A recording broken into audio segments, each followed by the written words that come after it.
Hello everyone, welcome to my channel Tips on Mathematics. So Govind Ballabh Pant university of agriculture and technology Pantnagar Uttarakhand, अगर आप जो है किसी भी कोर्स में एडमिशन के लिए एंट्रेंस एग्ज़ाम दिए हैं लाइक यूजी कोर्स या फिर पीजी कोर्स, तो इन सब कोर्सेज़ के लिए जो आपने एंट्रेंस एग्ज़ाम दिए थे उसका कट ऑफ जो है रिलीज़ कर दिया गया है ऑफिशियली।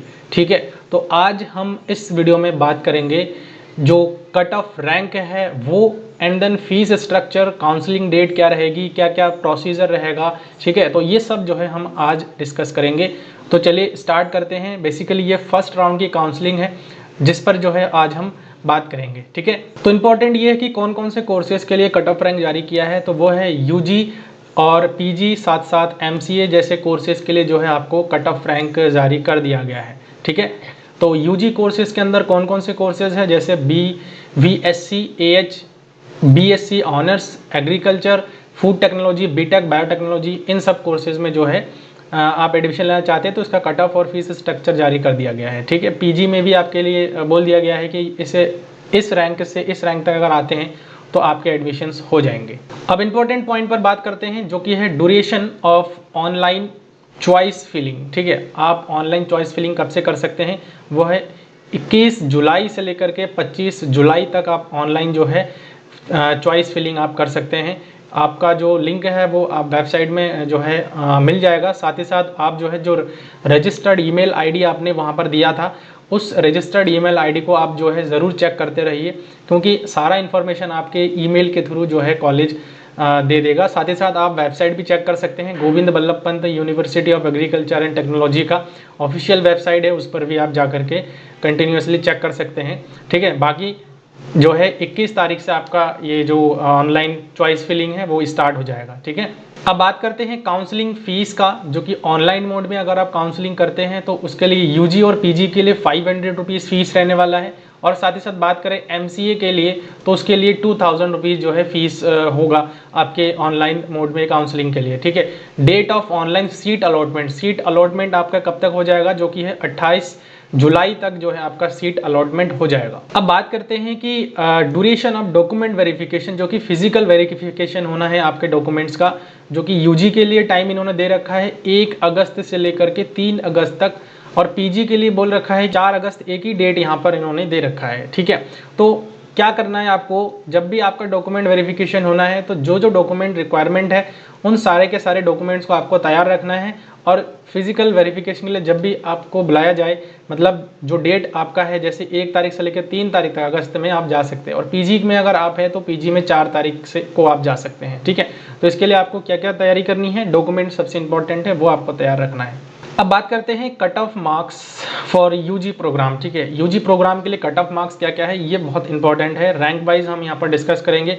अगर आप जनरल कैटेगरी में है या फिर अनरिजर्व कैटेगरी में है तो इसमें भी आपके सब कैटेगरी भी आपका दिया हुआ है, जैसे अनरिजर्व में मेल फीमेल ईडब्ल्यूएस यूकेओसी का है, तो 1 से लेकर के 1061 रैंक अगर है तो आप फर्स्ट काउंसलिंग में जो है पार्टिसिपेट कर सकते हैं। दूसरा अगर बात करें CFF unreserved OBC SC ST के सीएफएफ कैंडिडेट अगर है तो उसके लिए 1 से लेकर के 2667 रैंक तक के बच्चे जो है इसमें पार्टिसिपेट कर सकते हैं। डीपीडब्ल्यू इसमें भी same unreserved OBC SC ST वाले बच्चे जो है इसमें पार्टिसिपेट कर सकते हैं, जो कि है 1 से लेकर के 1061। ठीक है, तो ये रैंक आपका अगर है तो आप जो है इसमें पार्टिसिपेट कर सकते हो। ठीक है, भर सकते हो।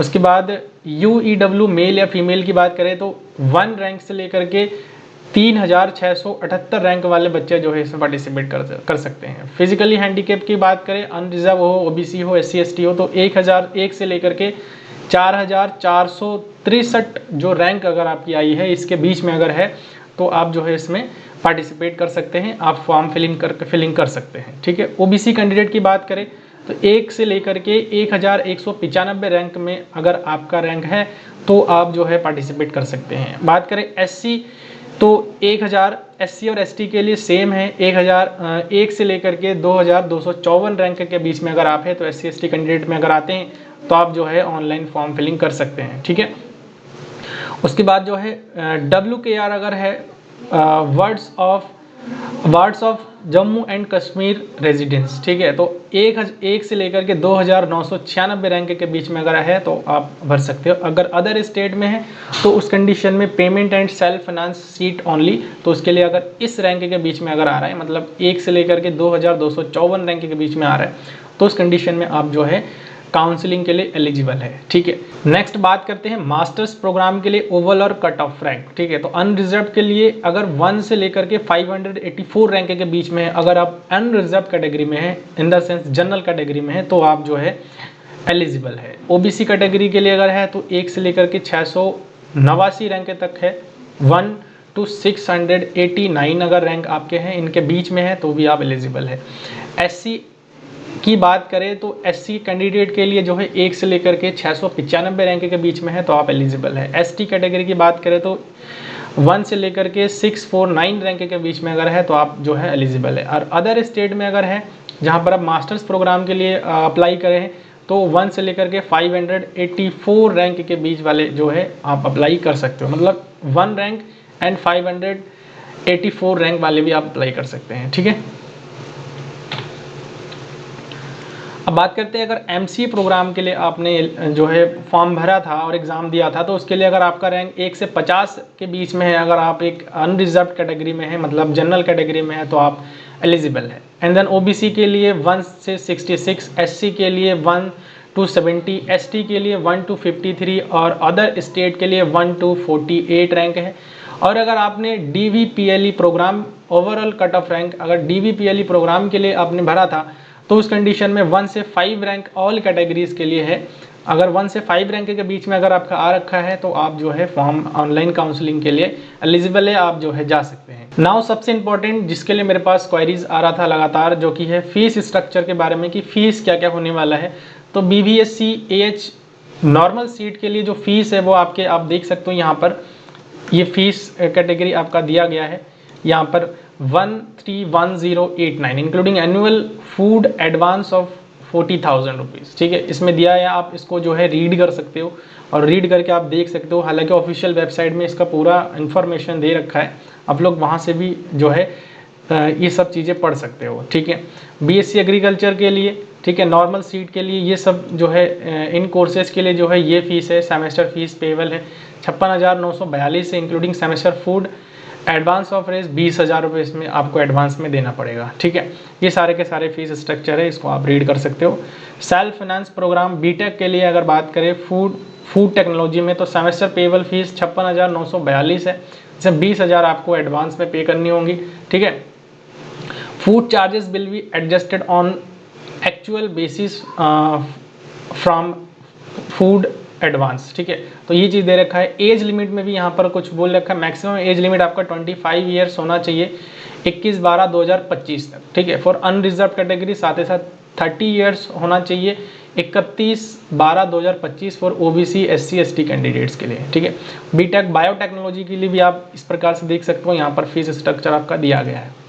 साथ ही साथ बात करें कि MCA मास्टर्स प्रोग्राम के लिए, मास्टर्स प्रोग्राम MCA के लिए, तो यहाँ पर मास्टर्स प्रोग्राम के लिए 63,095 रुपये जो है यहाँ पर आपको देनी पड़ेगी, ये फीस स्ट्रक्चर है।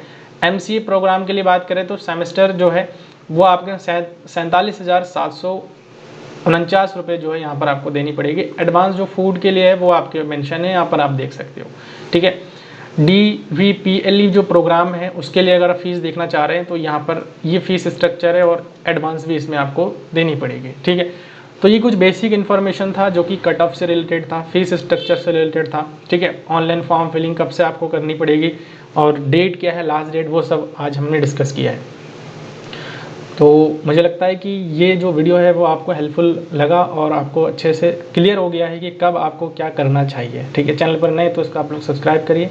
मिलते हैं नेक्स्ट वीडियो में। Thank you so much.